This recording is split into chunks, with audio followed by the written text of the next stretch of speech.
Assalamualaikum warahmatullahi wabarakatuh. Alhamdulillahi rabbil alamin. Wassalatu wassalamu ala ashrafil anbiya'i wal mursalin Sayyidina Muhammadin wa ala alihi wa ashabihi ajma'in. Amma ba'd. Anggota grup WhatsApp Dirasah Islamiyah yang semoga senantiasa dirahmati oleh Allah subhanahu wa ta'ala, kita lanjutkan kajian kita dari kitab Matnul Ghayah wat Taqrib karya Abu Syuja' Al-Asfahani rahimahullahu ta'ala. Dan hari ini kita akan mempelajari bersama tentang tayammum. Abu Syuja' Al-Asfahani Asy-Syafi'i rahimahullahu ta'ala mengatakan, wa sunanuhu thalathatu asya'. Dan sunnahnya ada 3 perkara. Yang pertama adalah at-tasmiyah, mengucapkan basmalah seperti dalam wudu.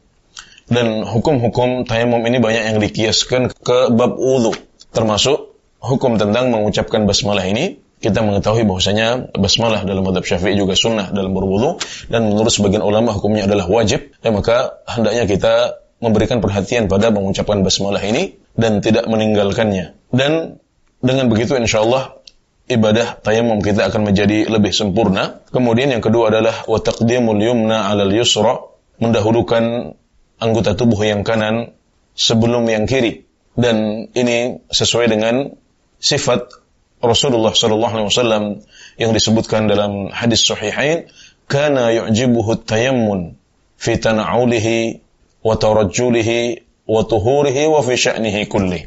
Rasulullah SAW itu menyukai untuk memulai dengan kanan dalam memakai sendal beliau, dalam menyisir rambut beliau, dalam wudu beliau, dan dalam urusan beliau semuanya. Kemudian sunnah yang ketiga adalah al-muwalah. Al-muwalah seperti juga dalam wudu artinya adalah tidak adanya jeda. Jadi berkesinambungan antara satu rukun dengan rukun yang lain tanpa ada jeda yang panjang. Tidak ada jeda yang panjang antara mengusap wajah dengan mengusap tangan. Jadi mengusap tangan dilakukan langsung atau tidak lama setelah pengusapan wajah. Ini yang dimaksud dengan al-muwalah. Jadi ada 3. Yang pertama adalah mengucapkan basmalah. Kemudian yang kedua mendahulukan anggota yang kanan sebelum anggota yang kiri. Dan yang ketiga adalah al-muwalah atau tanpa jeda. Kemudian beliau mengatakan tentang pembatal-pembatal tayammum, walladzi yubtilu tayammuma thalathatu asya'. Dan yang membatalkan tayammum ada 3 hal. Yang pertama, ma abtalal wudu. Pembatal yang pertama adalah perkara-perkara yang membatalkan wudu. Seperti misalnya tidur yang dalam, kemudian keluarnya sesuatu dari sabilain, dari qubul maupun dubur, kemudian juga bersenggama dan juga memegang zakar atau memegang farji, termasuk juga menurut sebagian mazhab adalah makan daging unta. Ini semuanya membatalkan tayammum sebagaimana membatalkan wudu. Kemudian wa ru'yatul ma'i fi ghairi waqtis shalah. Di antara yang membatalkan tayammum juga adalah melihat air atau mendapatkan air di luar waktu salat.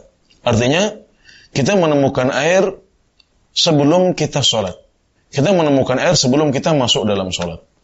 Artinya kalau kita menemukan airnya setelah sholat atau saat kita dalam keadaan sholat, maka kita tidak perlu untuk membatalkan sholat kita.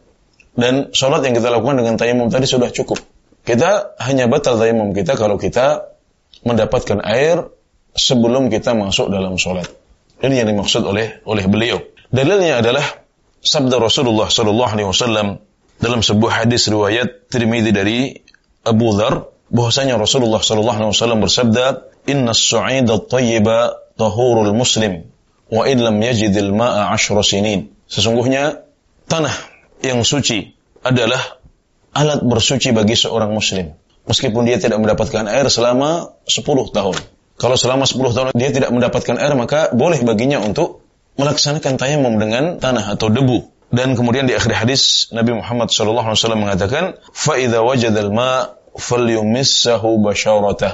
Dan kalau dia mendapatkan air, maka hendaklah dia mengusapkan air itu ke kulitnya. Artinya hendaknya dia bersuci dengan air tersebut. Yang ini menunjukkan bahwasanya orang yang sudah mendapatkan air maka batal tayammumnya dan dia harus wudu untuk kemudian salat dengan wudu tersebut. Namun ini dilakukan kalau air tersebut ditemukan sebelum kita memulai salat kita. Sedangkan pembatal yang ketiga adalah ar-riddah, murtad, keluar dari ajaran agama Islam. Ini berdasarkan firman Allah Subhanahu wa taala, "La in asyrakta la yahbatanna 'amaluk." Jika engkau berbuat syirik, maka sia-sialah amalanmu. Dan juga firman Allah Subhanahu wa taala, "Wa may yakfur bil iman faqad habita 'amaluh." Dan barang siapa yang kufur dengan keimanannya, maka telah sia-sia amalannya. Juga sebagian ulama berdalil dengan sabda Nabi Muhammad sallallahu alaihi wasallam, "At-tuhuru syatrul iman." Wudu itu adalah separuh dari iman. Kita mengetahui bahwasanya murtad itu membatalkan keimanan kita. Riddah atau murtad itu membuat keislaman kita batal. Maka kalau pokok iman saja batal, maka wudu juga menjadi batal. Dan tayamum juga menjadi batal. Kenapa? Karena wudu adalah separuh dari iman. Dan tayamum adalah gantinya. Kalau iman yang lengkap atau pokok iman kita saja menjadi batal karena kita murtad, maka batalnya wudu atau tayamum karena murtad itu lebih dekat dan lebih berhak. Ya, barangkali ini yang bisa kami sampaikan pada kesempatan kali ini. Semoga bermanfaat. Wallahu ta'ala a'lam. Wa sallallahu ala nabiyyina Muhammad wa ala alihi wa sahbihi wa sallam.